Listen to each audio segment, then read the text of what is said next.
What is going on, everybody? Welcome to the Gamers for Life podcast, where each and every Saturday we're discussing all things games. I'm one of your hosts, Terrell. With me is my co-host, my right-hand man, my ABXY, Arthur. Good to be back with you in the studio, buddy. Yeah, it's been a bit. We had a bye week. Yeah, definitely.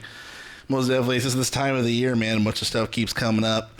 So it's just one of those things. I wanted to, before I go into the business here, I wanted to ask you, because you had a really interesting situation occur with good old cats. Thought it'd be fun to kind of share that, because I was laughing when you sent it to me. Dude, everyone's fucking been laughing. I told my boss, told my coworker, fucking...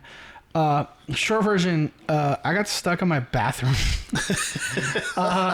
So to kind of paint the picture, so my bathroom door, so our bathroom's in our hallway, right?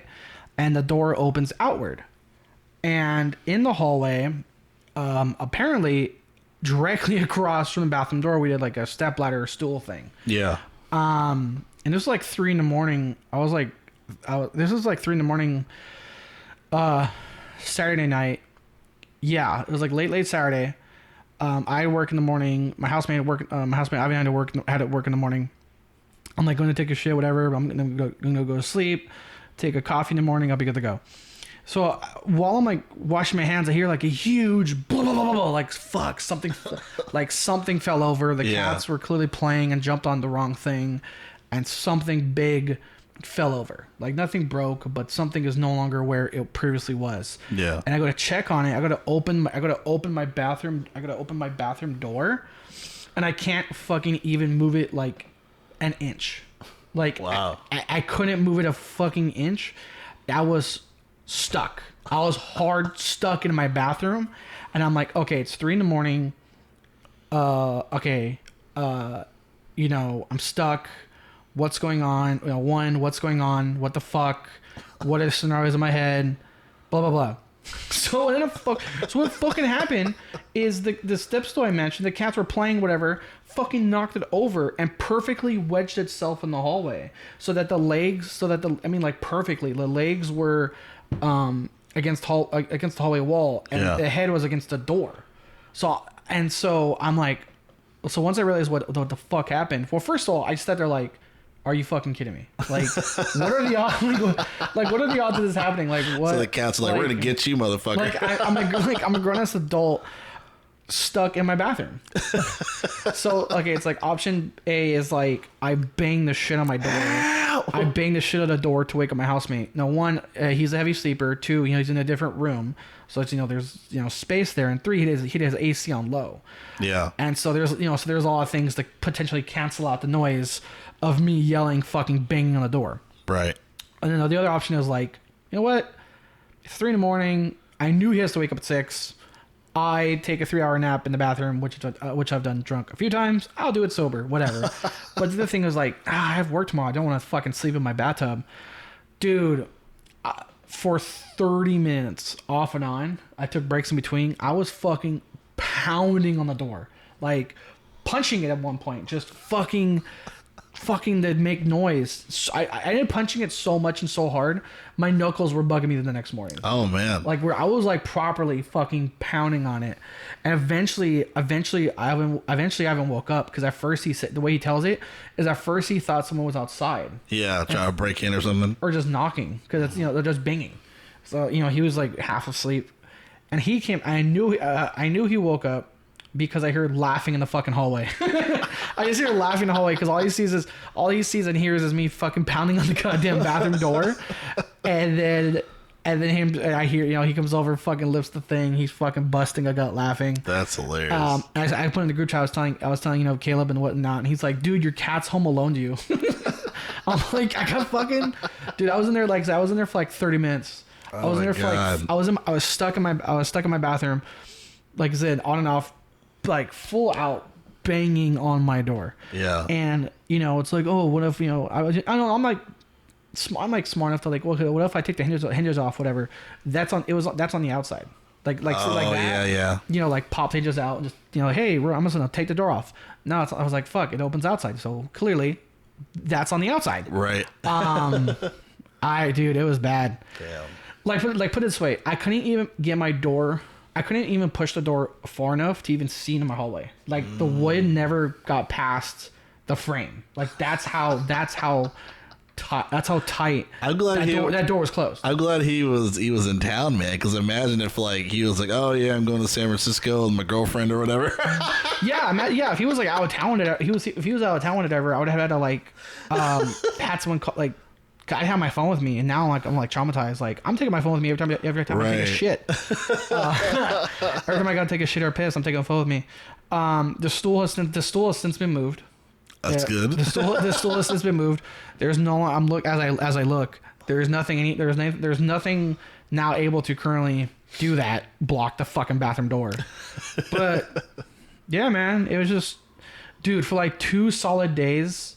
Every time like Ivan saw me, he'd just fucking start laughing, because he just had the memory of just him waking up in the middle of the night and just seeing his housemates stuck in the bathroom, because the cat's fucking knocked over a stool. That's hilarious, bro. I can't believe it happened. Like it happened. I'm staring there like I was just in awe. Of. You gotta be fucking kidding me. Like for me, it was like one of those videos that you see online that happened to somebody else, and like this is it. Here's a story of how, I was like, hey, so I'm 32 years old and I got stuck in my bathroom. You know what I mean? Yeah, that was definitely like almost America's Funniest Home Videos worthy. Yeah, it's like I said, it was just like an Instagram reel. It just reminded me of like an Instagram reel or like a TikTok video of like. So this is how I got stuck in my bathroom. It's like that happens, like, and it happens to other people. Were the cats mewing at you? Like, no. Oh man, those fuckers. Dude. Well, here's the thing. The way Ivan describes it is when he came out, the cat was sitting right in front of it. Oh. Just sitting there staring at him like, look what I did, motherfucker. Damn. like she was all proud of it. But like, yeah, it was like that. The way he describes it is like he comes out, he looks at it, and sitting right in front of the stool, in between him and the stool is just a cat. Just sitting there wagging its tail like, stop. Dang, bro. I'd be like, yo, no more cats. Dude, yeah. Now I'm like, damn. So yeah, FYI, if anyone's out there paranoid and you don't want that to happen to you, rearrange your door so it opens inside.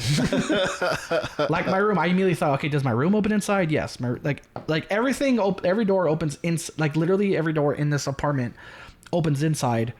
Except for the bathroom door. Yeah. So. That's crazy. God damn it. That just sucked. Yeah, it's wild, bro. That's wild. So if you're watching this and laughing, hello. Welcome to the YouTube channel.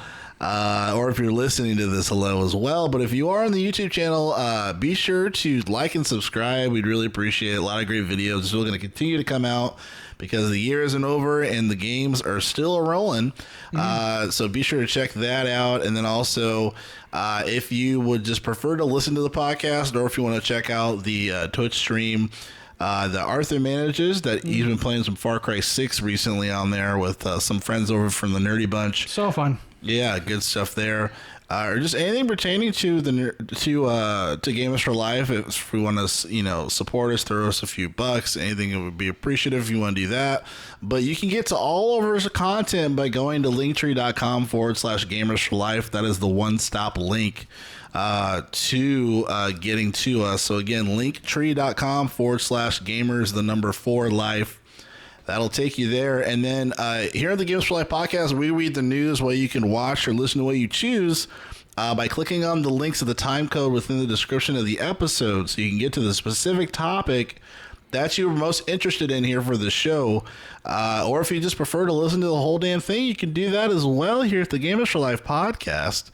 And a couple of things have been slipped under our door, per se, as far as for some of the news. One of them being that we're recording this on a Thursday, per usual, but the Uncharted a movie that has been, delayed again and again and again, we actually got a trailer. Yeah. Today, which is very interesting. I woke up to that. It's like, didn't the trailer come out like in the morning? I fucking slept until like 2.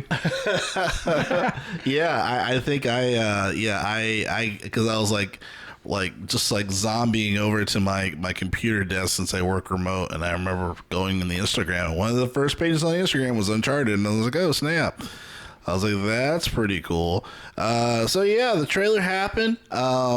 Really interesting. So I guess just to read this little snippet here on the top of the article, this is according to Screen Rant. It says here in quote, the Uncharted movie takes place before the events of the first video game in the series, making its exact placement in the overall Uncharted timeline a bit complicated.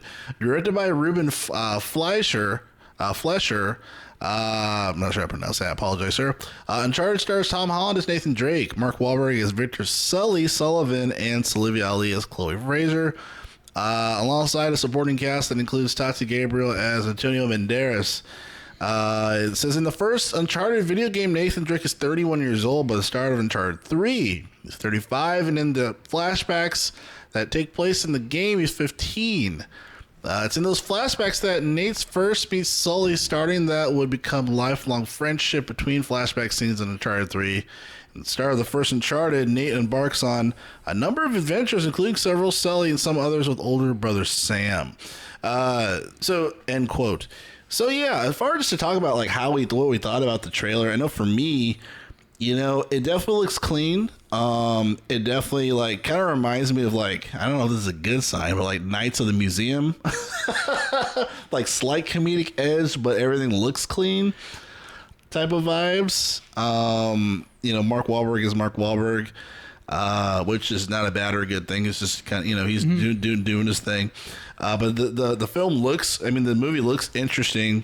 I'm not so sure on the tone of the film though, and especially with the scene that they show, which is basically the action movie scene from Uncharted 3. Yeah, the plane thing. Which is a very iconic scene, especially to, especially in the video game. You know, I remember playing in the video game. That particular scene was super freaking intense, like super freaking intense. And watching the trailer, it seemed more so just kind of like it looked cool, but I wasn't really worried for young Nathan Drake at that time. So I don't know. I kind of, that was kind of like, to me, that was a little bit of the red flag, just because I remember the game distinctively, and I was like, this would be a great scene in a movie. And then I see it in the trailer of the movie that's coming out, and I'm like, I don't know if they're doing it right. Well, okay, so a couple things. One, I like the trailer. Okay. Now, mine's just a trailer. I know it's hard. There are trailers I didn't like. This is not in that category. Another thing you mentioned there reminds me of the night of the museum. Well, because, and something we'll talk about in a little second here, of the 6 directors it's gone through, finally stuck the landing with the 7th. One of the other directors that had passed over was the director of the Night at the Museum. Oh, so that makes sense. Yeah, the Ben Stiller movie, Night at the Museum, was one of the directors that got passed over. And the thing is, yeah, like you said, like this, they advertise, they're saying this is supposed to be a prequel, but they have like one of the most, arguably memorable scenes from Uncharted 3. Yeah. Like so much, I just want to confirm it because I never owned the game. Sure. I never owned a PS3. So much so it's the fucking cover art. It's the cover art for the game. Yeah. Yeah. That was a great, like, as far as gameplay, that was a great fucking like scene in the game, like playing that. Like that was really fun. But I don't know, like the movie looks pretty good so far. Like I feel like it's probably not fair to judge so much.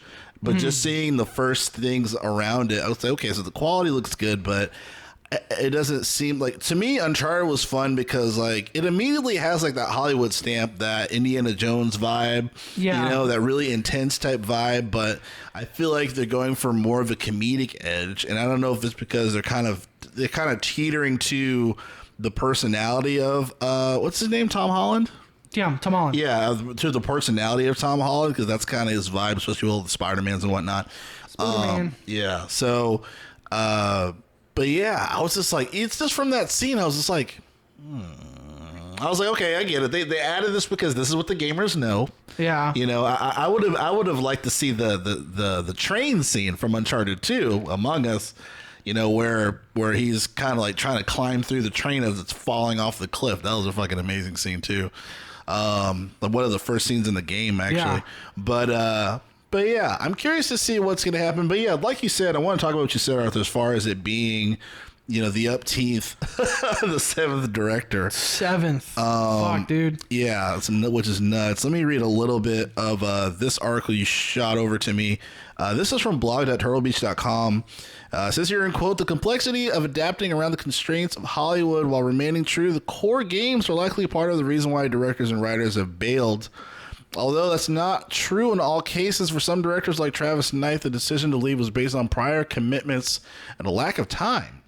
It says, yes, it doesn't look like doesn't look great on paper that 6 directors have bailed, but some of the difficulty surrounding the Uncharted film boils down to bad luck rather than bad faith.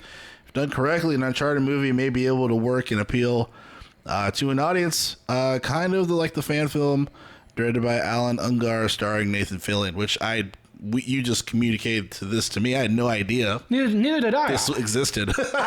So on that note, I know. So 2 things with this article that this article brings up is not only that's now, the 7th director has finally stuck the landing.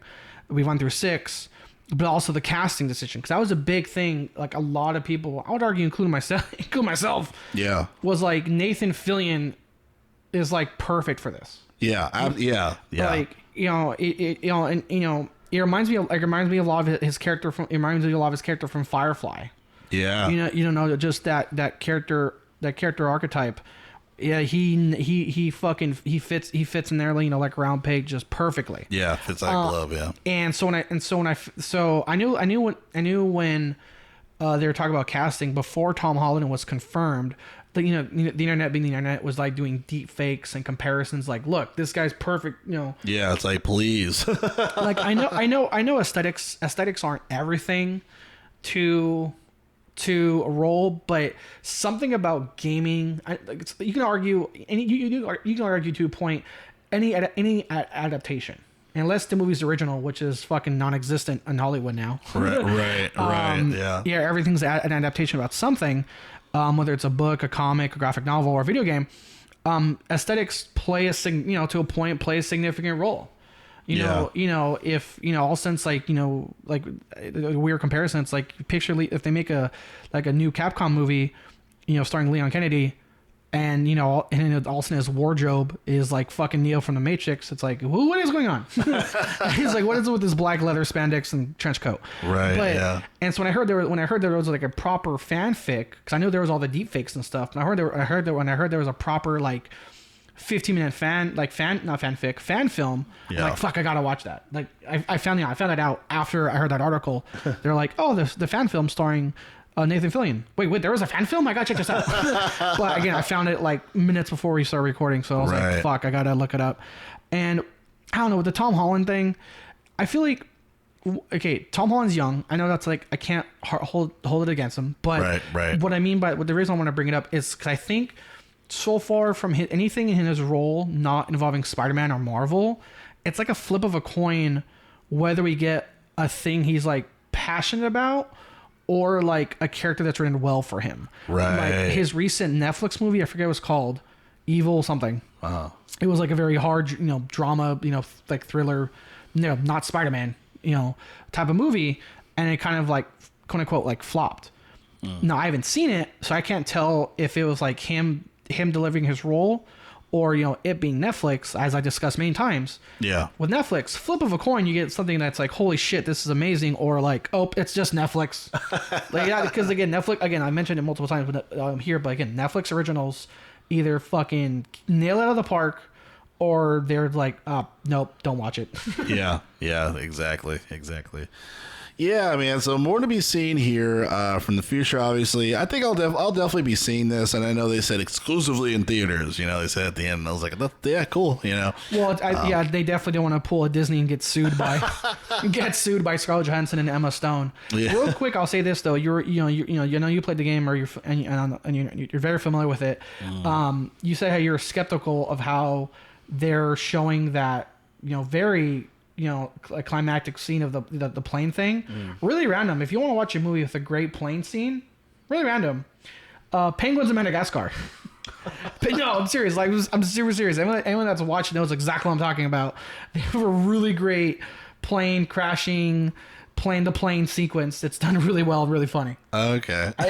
Again, really random, out of the park. But if this movie comes out, and let's say that scene is not done as well as as we think, I would argue, if that's the case, there's a solid chance people like me would be saying like, hey, why is the Penguins of Madagascar plane scene better than Uncharted?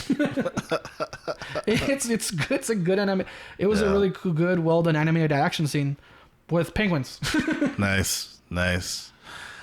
So flying over to the next topic here, this definitely was kind of like, I was happy that this happened, but then I was like annoyed at the same time because there's even a clip on our Gamers for Life channel of me saying, "Where the fuck is Splinter Cell?" Yeah, and luckily it seems like they heard me swear at them. So remember vulgar constructive criticism. Yes. I always remember that. So according to IGN, the title of the article here, it says Ubisoft reportedly developing a new Splinter Cell game, so Sam Fisher could be returning to duty. And it says Ubisoft has reported greenlit development of a new mainline Splinter Cell game. If the rumor proves true, it will be the first core entry in the Tom Clancy stealth series since 2013 from Blacklist. And it says here that according to VGC, which I believe is Video Game Chronicle, says that they claim multiple development sources have revealed that a new Splinter Cell is early in phase of production with small chance of the game being announced in 2022. So the project has apparently been greenlit as a part of an effort to appease frustrated Tom Clancy and Splinter Cell fans who have been less than happy with Ubisoft's treatment of the brand over the last decade. End quote. Part of me, and just to go on a slight rant, not too hard of a rant, but a rant worth having.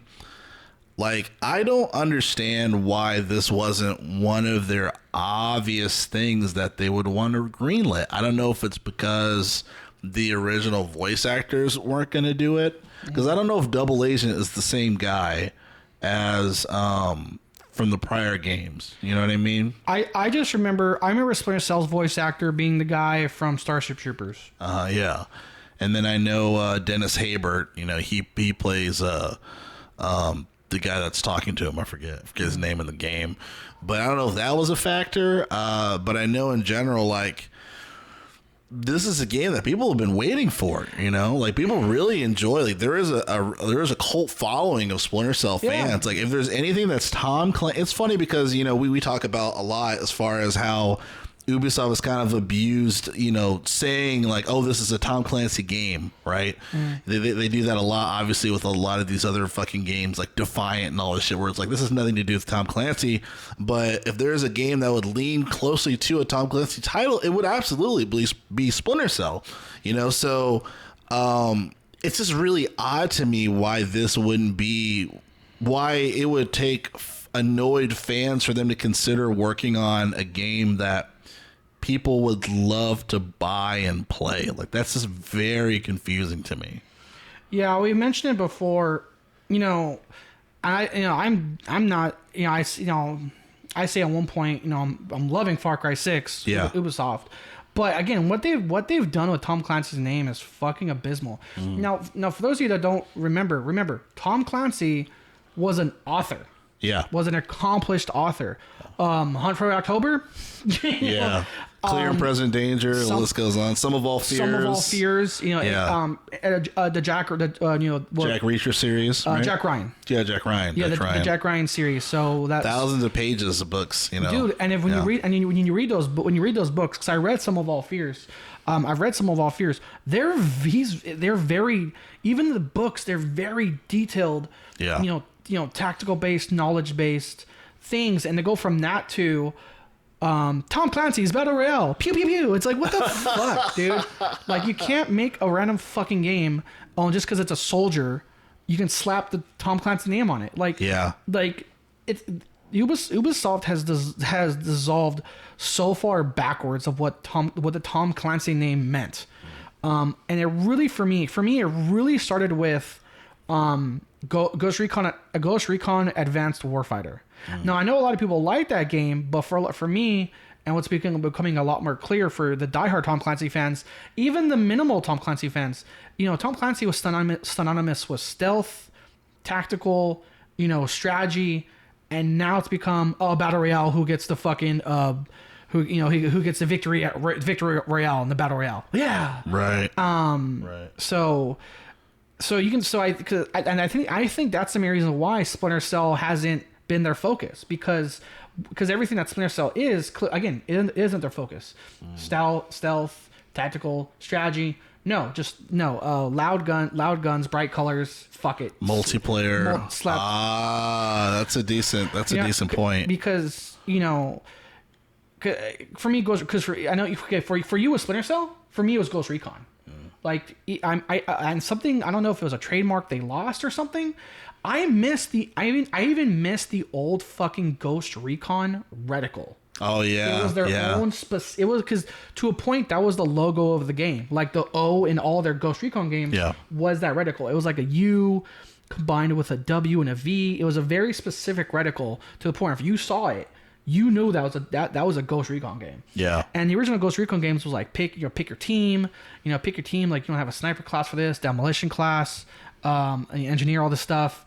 And into what it's become now, which is like fuck it, there's guns, so it's Tom Clancy. Yeah, open world, have at it. Yeah. Yeah, and they're it's like they're saturating their own market. Wildlands, Division, Breakpoint. I would say argue Siege, but Siege is its own thing. Like Siege is its own thing. And people were kind of happy but upset when they put what's his name? Tom Fisher? Like the character Splinter Cell. Sam Fisher. Sam Fisher. When when Ubisoft unveiled like a Splinter Cell thing, people were like, "Oh my god, the game's coming back!" And it's like, "Oh, he's a playable character in Rainbow Six Siege." Cool. Yeah. We kind of want a full fucking game. Right. Exactly. It's like, what are you like? Why are you guys poking me with a stick here? Yeah. Yeah. No, I think you make a lot of great points, Arthur. I mean, if anything, I hope the royalties of just even putting Tom Clancy in any of these games are going to like Tom Clancy's family. But as far as for these games, yeah, they're really saturating their own market, and it's sad that they're taking the road, of let's try to compete against, PUBG, let's compete against Fortnite, let's make games, Call of Duty, let's compete with those titles versus being true. And you know what sucks too, because like I feel like The Division was a game that could have had that Tom Clancy edge, right? Like I feel like the story really wrote itself as far as for that, just like the open worldness, and then just like shit's fucked up, and you have these regimes, and you're going around the city. Like I really liked that, but they just made it more of a multiplayer shoot 'em up, third person open world experience versus like this could have had a really dope fucking story to it. I played The Division 2 with Victor, mainly because I don't know if it's still there, but at one point it was a Game Pass game. Oh, okay. Or it was on sale. I don't know. I just know I did not pay full price for that fucking game. Like either it was, I think it was on a stupid sale of like $5, $10. Oh, okay. Something like, or it was something. Yeah.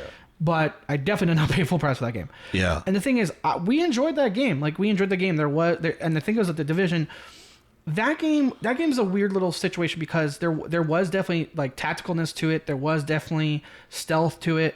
But then story wise and gameplay wise, at one point, because the whole map is like, okay, the bad guys took over all this shit, and you're like a Ubisoft game, like Far Cry, like other Ubisoft games, you're slowly whittling your way through the ranks to retake the city of Washington D.C., right? But then at some point, the like Act 2 or Act 3 starts by literally just like magically undoing everything you just did, and now says, "Oh, a different regime just retook all over your all your camps while you were gone. Do the whole map again." Oh my god, are you serious? If they were to expand the map and do the same thing, it would just feel different. But to literally, for no reason, undo everything you just did and say, "Oh, they took it over while you were gone," retake the entire fucking map again, but now with a more difficult enemy, we stopped playing. Yeah, that's ridiculous.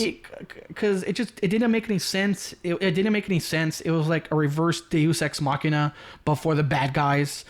it was like really they took over everything because you're supposed to like build up your camps and defenses. Everything was fully maxed out, but they just pulled up, whatever, do the whole thing over again. Jesus. And we're just like, and we literally like I uninstalled the game. We stopped playing. I was like, hey man, do you really want to do this all over again? Because again, to a point, it felt like we beat the game. We cleared the map, right? And again, they could have done almost a copy and paste square footage of another encampment just in a new part of the map, but it still would have felt like, okay, let's go free this part of the town.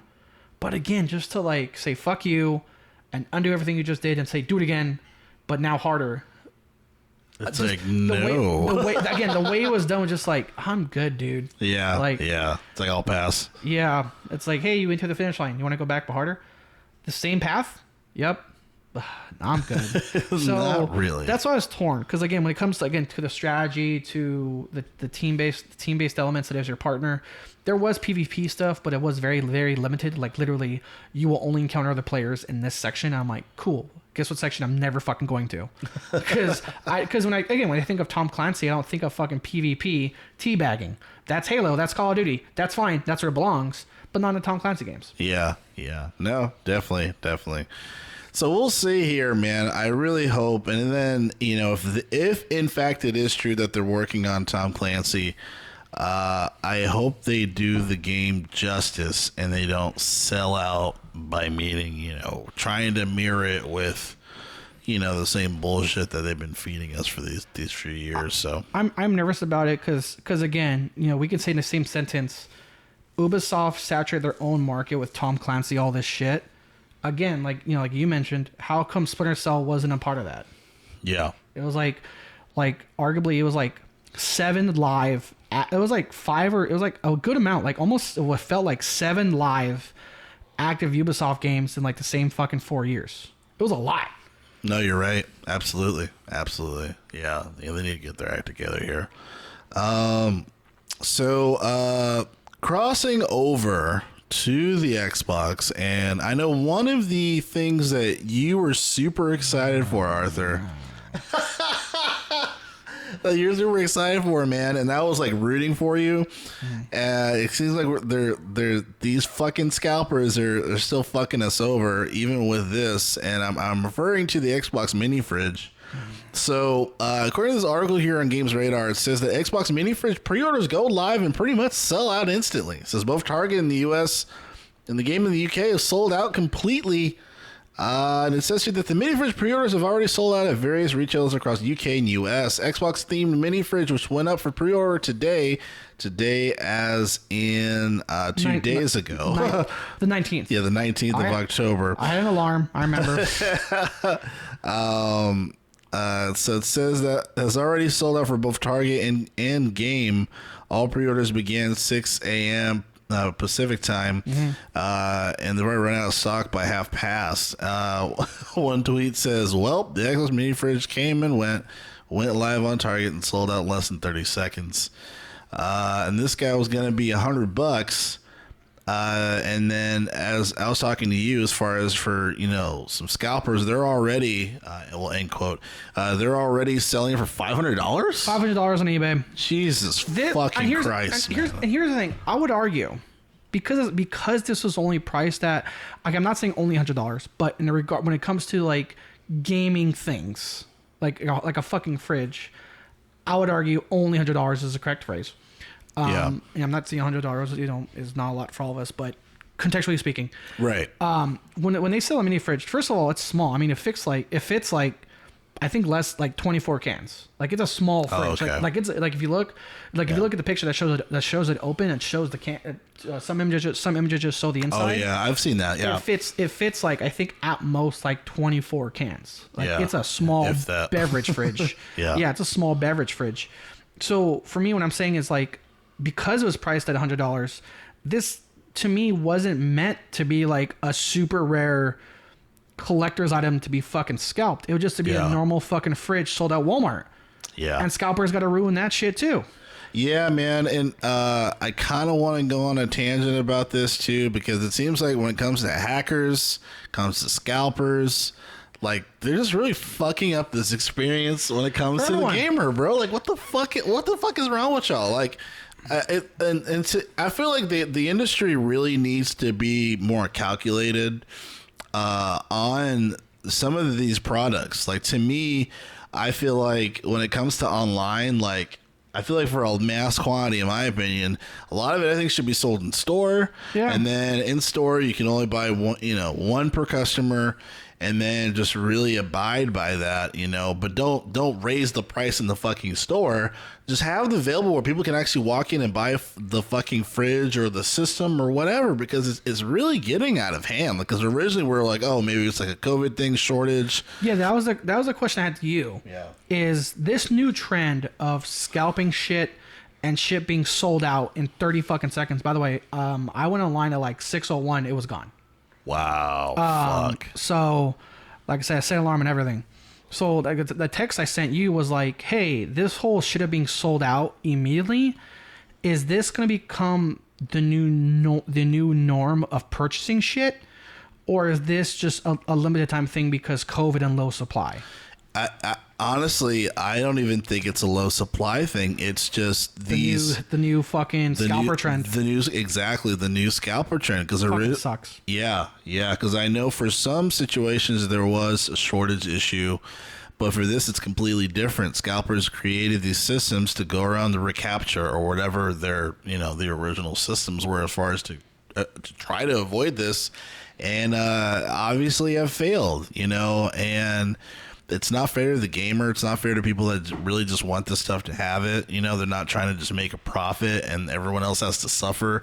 And it was kind of making me think about some of these consoles too, because I know originally, yes, there were some issues with products, because of COVID, short staff, etc., and then also that conductor issue, right? The shortage of the conductor. Yeah. And then I heard even Sony, they're thinking about making their own fucking conductor for the console. Yeah, just internally. Yeah, because like, we're tired of waiting. This is bullshit.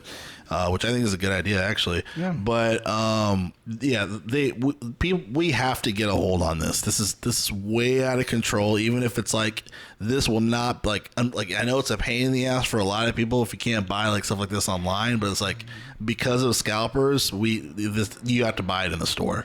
And definitely most of this is on the scalpers. But I would, I'm a guy that's about accountability to a point. A fraction of this is also the people fucking buying. Because in terms of supply, supply and demand, if a massive number of people refuse to buy $100 mini beverage fridge that fits less than 24 cans for $500, we wouldn't be here now. And then again, with that, that's just my short thing of like, if people want to buy it, people want to fucking sell it like that. But absolutely the majority of this is the fucking assholes with the scalpers. Yeah. And again, this is going to be the new norm with online buying and shit. Because again, that was another thing you mentioned in store. That was another thing I mentioned too with like COVID, is like in-store thing like was put to like a significant halt during the lockdowns. Like, remember you and I would go to Best, like you and I went to Best Buy one time, and there was like a 20-person line at the door. One guy was flipping out. We've been here for like 30 minutes, man. And and we're just looking at our watch like, we got here like 2 seconds behind you, and we've been here for like 10 minutes. So yeah, it's like, chill, Karen. Yeah, calm. Dude, real quick, that's another thing I don't miss about fucking retail, is when people don't know time. I've been waiting for 20 minutes. That's so weird, because like, I swear I've only clocked in 5 minutes ago, and I didn't see you 5 minutes ago. Right, exactly. I've been here for 30 minutes. Like, well, they didn't pay me overtime because apparently I was working. But again, with this new scalper norm, it's definitely, of course, it's bleeding outside the gaming industry. I have a lot of cosplayer friends that go through this with makeup or limited items. Like, even like Nintendo has a fucking massive scalper problem with their amiibos, their controllers. Like, remember when I think it was Skyward Sword. Yeah. Legend of Zelda Skyward Sword. The what are they called? Sticks. Joy-Cons. Oh yeah. When the Legend of Zelda Joy-Cons came out, again, those were gone within minutes too. Wow. So yeah. Again, this, because just in general with this, if online shopping isn't hard, become the new norm, they need to put systems in place to prevent this shit. Yeah. And if you want to argue to like, get these retailers on our side, hey Walmart, I know I cuss you out a lot, but like, hey Walmart, someone else is making more money than you. Oh, what? That'll get their, that might get their attention. Yeah, and don't price gouge your shit either, because obviously we've seen those fucking $1,000 Xboxes. Yeah, $800. Yeah. Why is it $1,000? It comes with every streaming service available. Oh my God! Yeah, I pay $1,000 to get CBS All Access. It's like, yeah, and then a lot of it too is like, okay, so 75% of these streaming services, I already have a subscription. So it's like, what the fuck? Hey, get this Xbox through Walmart, and you'll have wait for it, Netflix. Oh my God! No one has that. Yeah, yeah. But yeah, exactly. again with this whole scalper situation, it just sucked.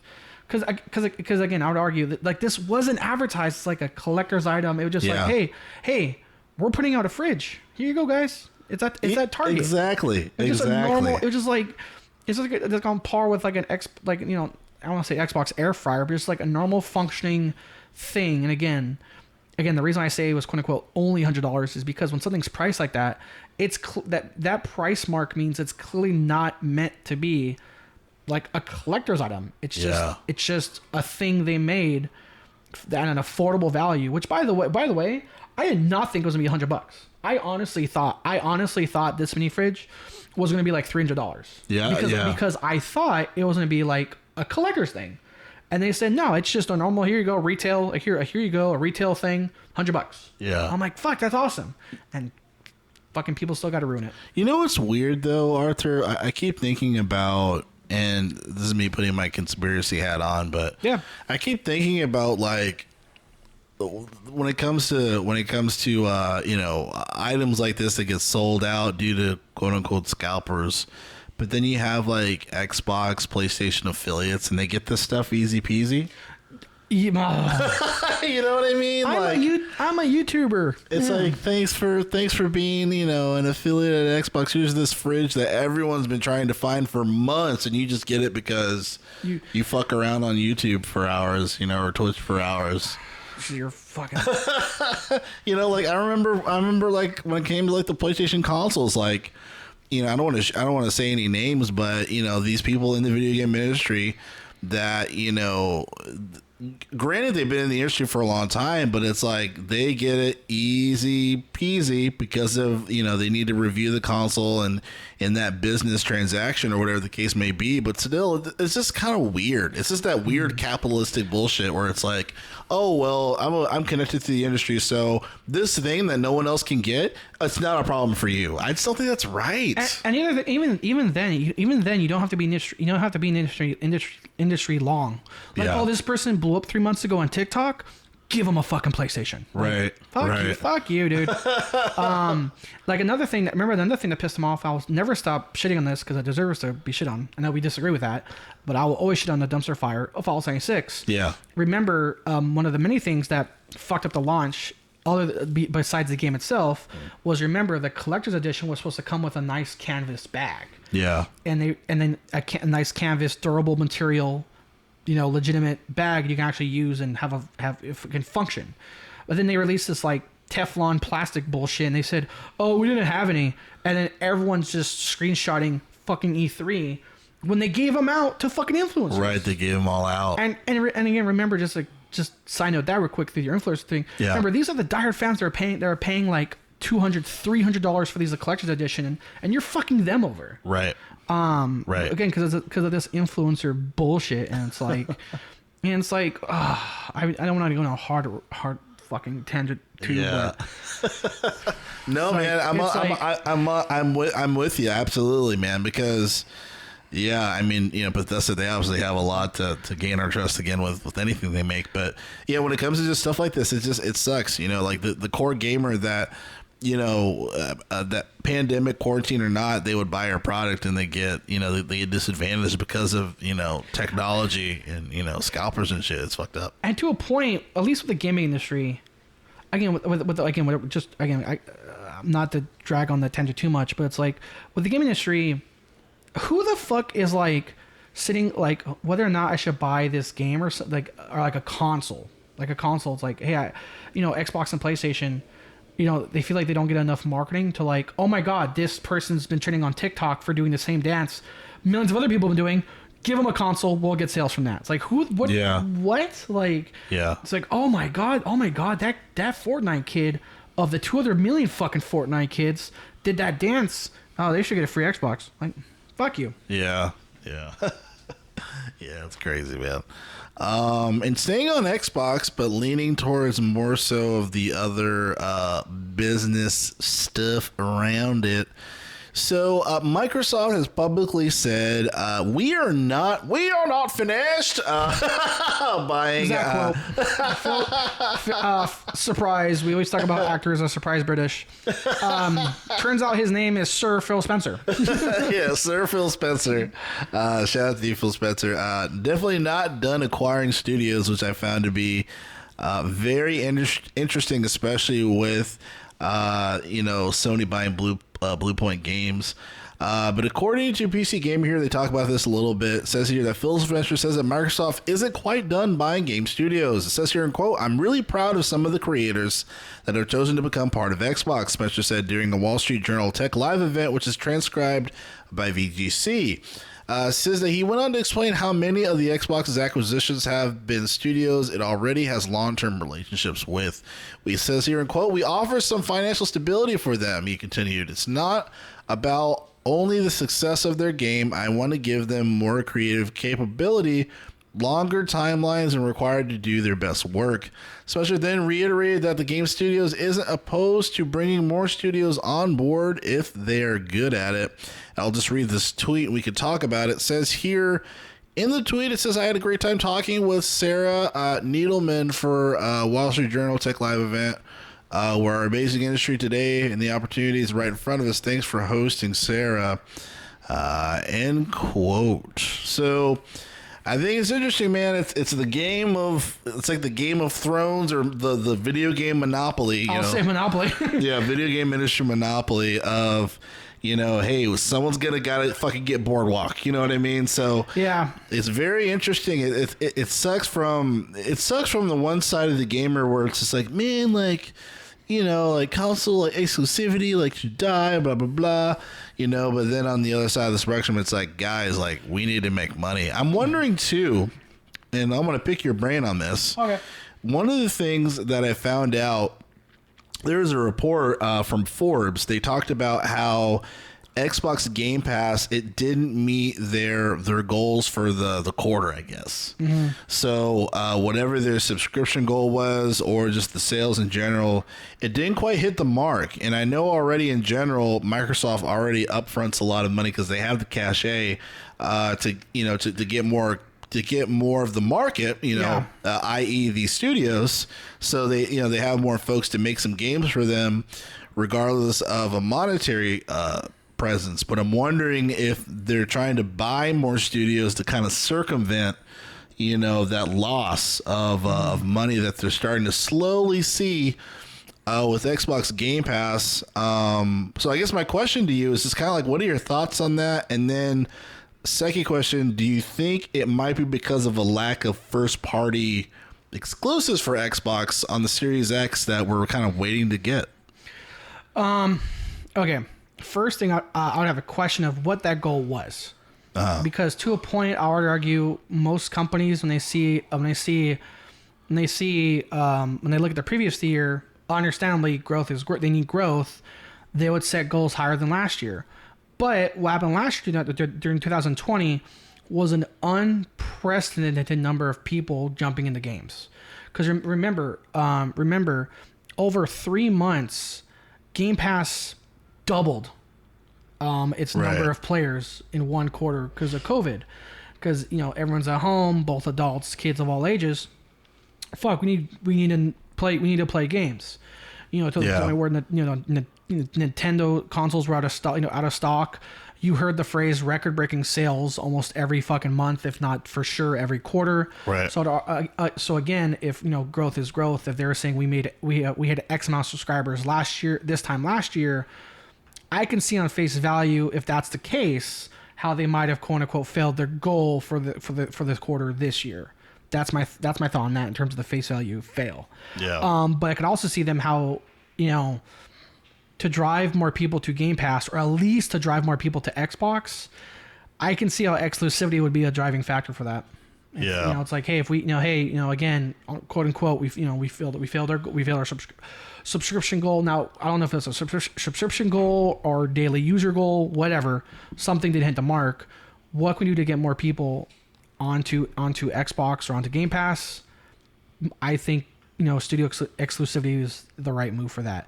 And to a part of me, it just sucks. You hear this, I feel like I'm doing this more and more, but it's like, as much as I want blank, or much as I hate blank, it's like, I feel like more and more, a lot of people in almost nearly every industry is like just sighing of like, well, that's the way it is now. And for me, when it comes to monopolies or buying things, when I heard that Disney bought Fox, the possibility of who can buy who for me went out the fucking window, and it was anything's possible now. Like when Disney bought Fox, for me that was like the breaking point of holy shit, anybody can just buy anybody now. Like that's fucking huge. Cause even for me growing up with basic cable, if there was Fox 11, ABC 7, and to now know that that's the same parent company is crazy. So looking at that in terms of quote unquote monopoly, or how many subsidiaries you can own, once that news broke, when it comes to the gaming industry, that definitely translated over for me too. Again, of anybody can just fucking buy anybody, and I'm not entirely happy with it, but I can see how both as a gaming industry and as a larger whole, an entertainment industry, that's going to be kind of the new norm for a bit. Yeah. This website's being a dick. You're not paying a nickel to read the article? Well, it wants me to disable the ad blocker, and I'm like, no. Don't. No, I know. That's why I'm like, well, we'll just guesstimate. No, I think it says before it pulls up the fucking page. Give us 20 cents. It says like 40. I think it says like 40. 49, missing a 49% goal for Game Pass. That's huge. Yeah. But I don't know what that contextualized means. You know what I mean? Because again, without truly knowing, I would bet. Oh, if we we've both been managers on the backside of a business. It's not always the same, but I would argue, if they did X amount in this quarter last year, which was again record breaking for the entire fucking industry, I can see why they potentially failed the goal for this quarter. It's like, and again, it's very contextualized. How, let's say it's like, oh, we didn't get many more subscribers. Maybe because you're out of fucking consoles. You know what I mean? It's like if X amount of people can't buy your new fucking hardware, but then hitting a plateau there. And of course I can see why you hit a plateau of subscribers.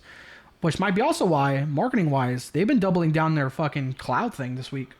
Yeah. I at least for both on the Xbox HUD, and and the phone listens to you. I've seen a lot of the Xbox xCloud stuff come up in my Facebook ads and shit. How many of those cargo ships you think have Xbox Series X's on them? Dude.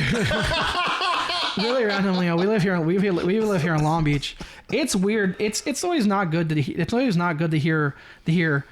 national emergency. Yeah. And your town in the same fucking sentence. It's like, oh fuck. So just real quick, just to turn to news. If not, especially if you're out of state. Yeah. Long Beach houses the port of LA, the busiest port in the continent of North America, and there are a record number of shipping containers sitting out on the water, not being fucking unloaded. Yeah. So to the point where it's now a national emergency. So now if you walk along the beach or something, like, well, there's a lot of lights out there. Yep. That was a lot of fucking football field sized boats. Yeah. A lot of money being lost there. Last time I checked, it was nearing 100. God damn. And there's that's scary. It's hopefully none of that is produce. Dude, I don't know, man. Yeah. That's wild. And even to the it's affecting a lot. I won't go into that. I won't go into that. But again, it is just worth noting. It is worth noting of like, oh hey, there's a national emergency happening right there, right through your window. Right through your window. Then from the right angle, I can see all the lights. So the last story here looks like it'd be a little bit of a shorter show to this week, but I thought this was really interesting, and I wouldn't say this is necessarily an emergency. More of maybe interesting things to come. According to Uprocks.com, says here they have the article saying FIFA ends their exclusivity deal with EA Sports. It says they're going to continue with the launch of FIFA 22 back in late September. It would be usually safe assumption that this is the time for celebration for EA Sports and FIFA. Another successful launch of one of the world's biggest sports titles. So what's there to not be excited about? Well, behind the scenes, the two sides have been in an intense debate over the future of the franchise. All of this came ahead when EA announced that it was considering a name change for the franchise. A later report stated that FIFA, was asking for EA to double the amount it's currently paying to use the FIFA name on the box. Things like, what was it, like $1 billion or some shit? It was $1 billion every 4 years, which, remember, for EA is not a lie. Yeah, in theory, that's still no. In fact, that's true. With all of this taking place, another bombshell dropped over the weekend. FIFA is going to end its exclusivity deal rights with EA and looking at providing its name for other developers. EA has long had exclusivity deal with FIFA and has been using the name on the box of their soccer football game titles since the 90s, meaning that GameStop saw that fucking case for all the years I worked there. With the cover art. Yeah, exactly. With the name change rumors and now this, it seems safe to say that that they'll be ending their licensing deal agreement expires in 2022. Let's see here. And I'm just going to end quote there. It's basically the main part of the article here. Very exciting stuff, Arthur. I know you were kind of pretty excited about this.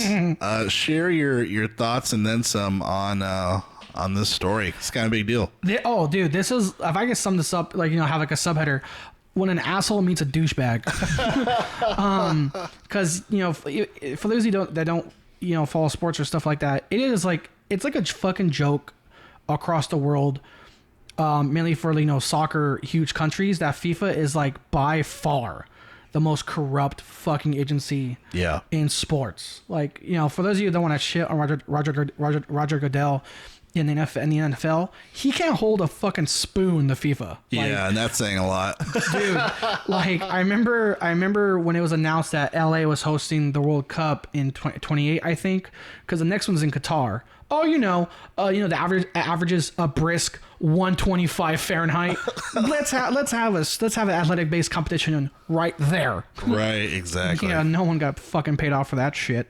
In Europe and all these like soccer based countries, they're like, America, help us. Don't let FIFA be assholes. There's a lot of shady shit happening around that. And of course EA being shit ass EA. So when I heard this article of like FIFA breaking ties with EA, and I'm like, yeah, seriously, I'm like, oh, when an asshole meets a legendary douchebag. I think I sent you the meme. I sent you the meme of the quote from Kung Fu Panda 1 with the leopard. Our fight, finally a worthy opponent. Our battle will be legendary. Yeah, dude. But again, EA, oh my god, $1 billion every 4 years. Not a lot for them. Trust me. It's not a lot for them. And I think it was at least in this context, again, going from how shitty FIFA is, but at least in this context, I kind of applaud them to try to get more money from EA. And it's very ironic because internet being internet, a lot of people are saying of like what's that, EA? It doesn't feel good to pay more money for shit you're not supposed to. Oh no, what's that like? Oh, what's that like? Oh, you want to make your dream team on FIFA? $20,000. Yeah, man. Yeah, this is so funny. I feel like it's definitely a karma situation. Oh yeah, absolutely a karma situation. It's funny too because it's interesting to see what football, what it comes to store for the future as far as for other developers, because I know even though this company didn't even hold a torch at all to FIFA, but Pro Evolution Soccer, when it used to be that, they changed it to like esports or something like that, and it was like a terrible fucking game. Like everything was wrong with the game. Their new one just dropped and it was horrible. Yeah, which sucks. Yeah. Which sucks because and to a point, I think we a lot of people can agree. There's like quote unquote the gamers, and like RPG blah blah blah. And we look at the sports gamers like, stop giving them money. Yeah, Stop it. Yeah. I mean, I think it is one of those things too, where I guess in general, I'm just very curious to see how it's going to shake up those games, because I feel like for almost every other sports game, it's like more of the same. You know what I mean? In fact, less. Yeah, exactly, less. I was about to say they took out features that were awesome, and now they removed them for some reason. So you want to create a character in 2021 for a multi-billion-dollar profitable game? 6 faces. Go fuck yourself. So it's definitely a karma situation here, and I mean, honestly, man, like I want to see some fun style fucking sports games. I want NBA Street to come back, like NFL Street. Like I want that shit to come back. Dude, NFL Street was like, okay, dude. Do you remember Midway championing the football game, fucking NFL Blitz? Yeah. I was like, oh, your quarterback could take out the game, broken spine. Oh, he just did a double suplex of a sack. Dude, yeah. Street hoops. I want street hoops back, bro. Okay, real talk. Do you know a game series that had no business being that good? Backyard sports. Dude, backyard baseball had no business being that good, but it was so fun. It was so fun, dude. Yeah. I remember playing backyard baseball, from like the announcers to the crowd, or just to like to the characters. It's like, this person's really good and this person's really fast.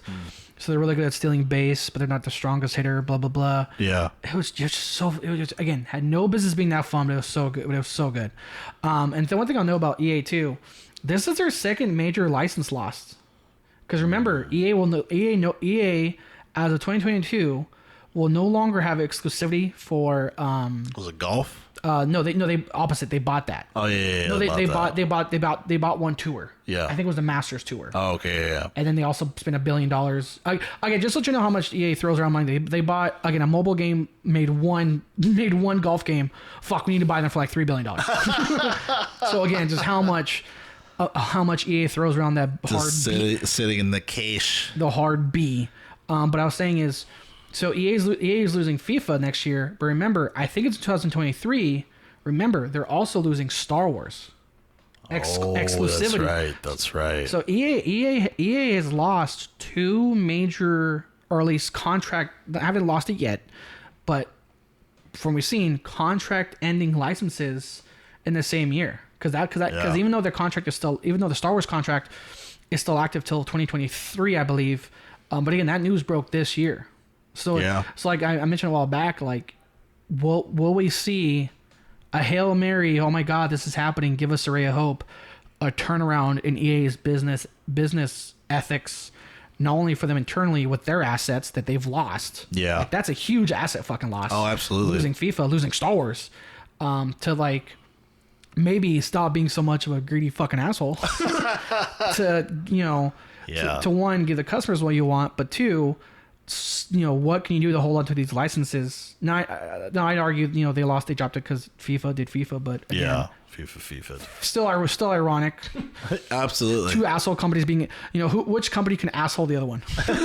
That's what this story is. Yeah. But again, on paper, we know a lot of these companies trade publicly. Again, and if you're listening and you're a shareholder, Tornado is a shareholder for FIFA. That's a hard question of like, what is FIFA doing that's causing 2 major billion-dollar fucking assets to back out the same year? That's huge. Because part of me wonders why FIFA wants doubled anyway. You know what I mean? Like just to be pieces of shit. Like FIFA's greedy. Just cause, like, yeah, FIFA's greedy fucking assholes. Like I just don't. It's like I just don't see that going well as far as for a business strategy. It's like, so what do you want to do, John? I think I think we're gonna ask for double. You know what I mean? I will argue double was a lot, but again, it's like on face value. Hey Arthur, is it surprising that FIFA asked more money from blank company? No, not surprising. Yeah, sounds like FIFA. That's true. Yeah, like, maybe all the money they've been giving out, they're like, oh shit. Yeah, because again, it's like FIFA's asking for more money. Yep, nothing shocking about that story. But again, that's wild. So, but again, it's like, again, EA is like, oh, you're asking for more money? God, oh my God, what's that like? And also, too, I mean, obviously, what I'm referring to is American football, but the Madden that just came out, people aren't fucking with it. Like, good. It's just, it's so I mean, because I remember, I want to say it was like, remember like the 2K series was popular? I want to say it was like 2K5, right? The 2005 one. That was like arguably one of the best football games of all time. I remember people were specifically looking for that game. Like, it's crazy. I would argue 2005 to 2007, I think across the board were peak years for sports games, for NFL, for basketball, and for soccer. Because I remember loving all three of those. Yeah. Because I was a kid. I was in I was like sophomore-ish in high school. I would have been high school years, right? High school years, yeah. I still remember playing not only Madden.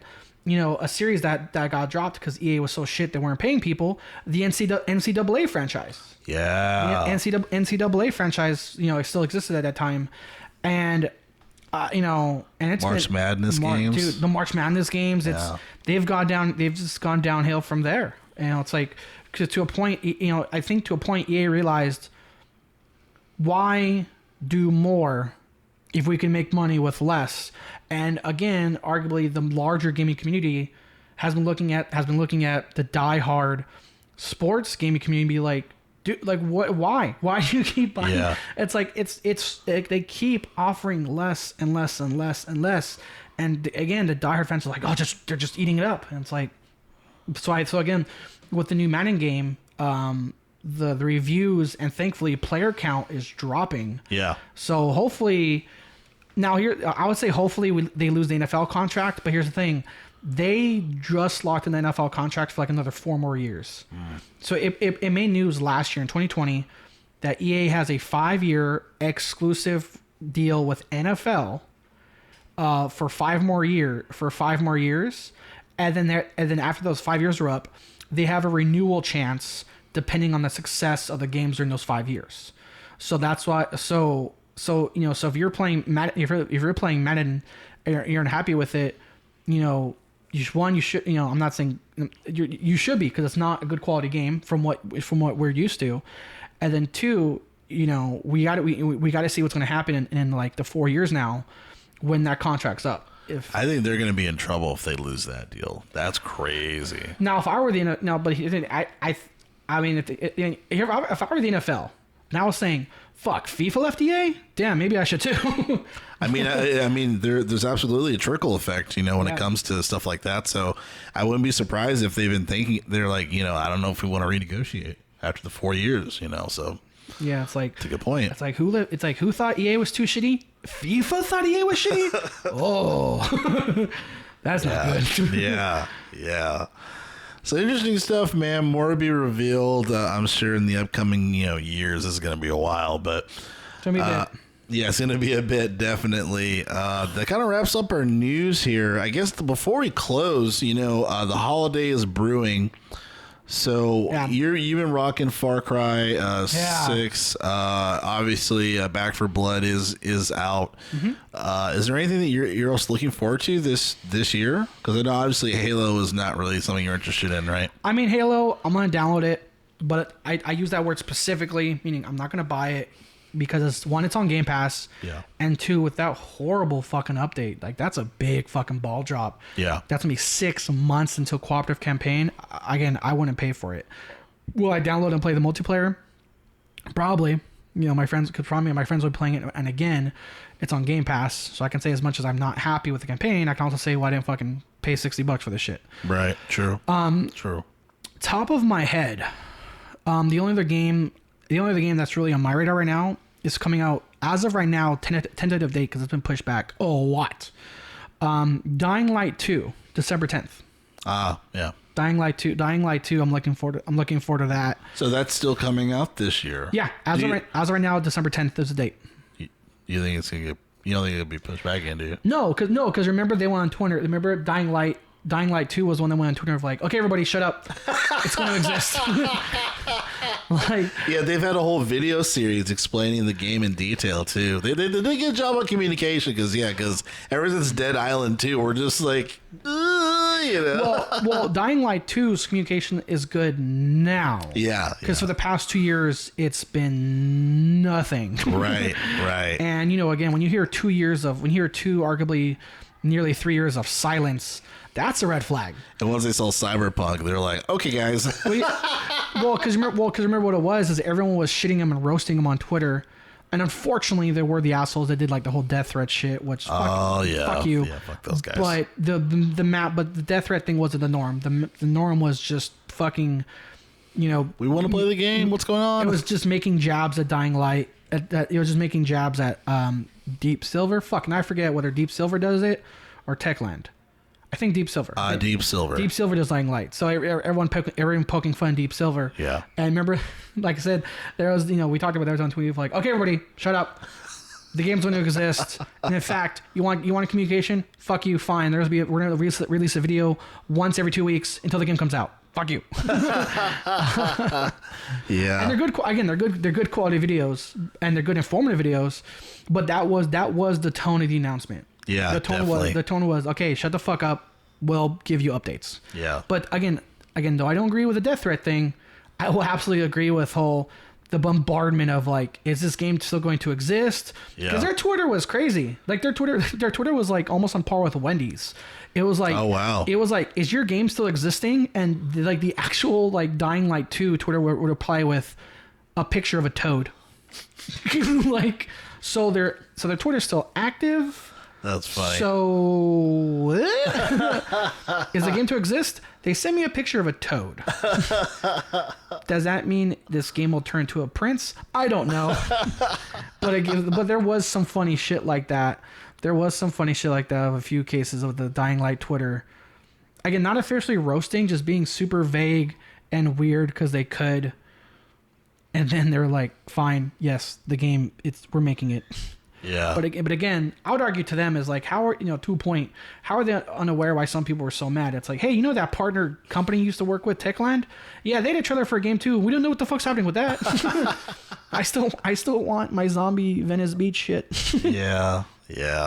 And then I guess before we close out, as far as talking about Microsoft, as far as just for like first party titles and everything, since we're waiting on Gear 6, man, they should just redo Brute Force.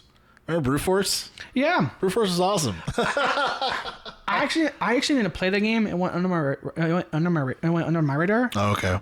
Because that was along the time when I had to give up my Xbox because I was moving for college. Yeah. And I remember that's when I was like living in my house that had electricity, hot water, a mini fridge, and like nothing else. Jesus. Wow. Yeah. College life. Yeah. But yeah, so that went under my radar, but I heard nothing but good things. That was one of the first like 4-player co-op games on a console. Like it was like alongside Halo, but like for like third person. Like yeah, and that was made by People Can Fly because I remember there's brute force Easter eggs all over Outriders. Right. All That's over right. Outriders. Forgot about that. I'll say one quick thing I'm happy about. I'll say speaking of zombies and remakes. Hunter! Oh, yeah, Hunter the Reckoning. That's right. I skipped over that article.